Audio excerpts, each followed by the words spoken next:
તોરણિયા ગામ પાસે ટ્રેન નીચે રોજડું કપાઈ જતા જીવપ્રેમીઓમાં શોક.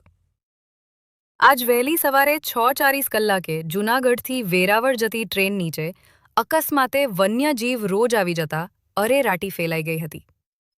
છેલ્લા ઘણા સમયથી વન્યજીવ રોજડા ખેતી વિસ્તારમાં આવતા થયા છે. ખોરાકની શોધમાં ભટકતા રોજડાઓના આવવાથી ખેડૂતો પણ પરેશાન થઈ ગયા છે અને આને લઈને રોજડાઓ વન્ય વિસ્તારમાંથી ગામ વિસ્તારમાં ન આવે એની અનેક રજૂઆતો પણ કરી ચૂક્યા છે. બેફામ દોટ મૂકતા આ રોજડાઓ ખેતીની ઊભી મોલાતોને તો નુકસાન પહોંચાડે છે, પણ ઘણી વખત આ રોજડાઓને લીધે રોડ ઉપર અકસ્માતો પણ સર્જાય છે.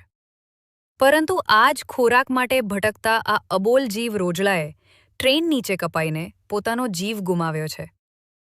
વન્ય વિભાગ દ્વારા કંઈક એવી વ્યવસ્થા કરવી જોઈએ કે જેથી કરીને આવા અમૂલ્ય વન્ય પ્રાણીઓને જંગલ વિસ્તાર છોડીને ગ્રામ્ય વિસ્તારોમાં ન આવવું પડે, જેનાથી ખેતીને થતું નુકસાન અને વન્યજીવોને થતા અકસ્માત પણ નુકસાન અને વન્યજીવોને થતું નુકસાન અટકાવી શકાય.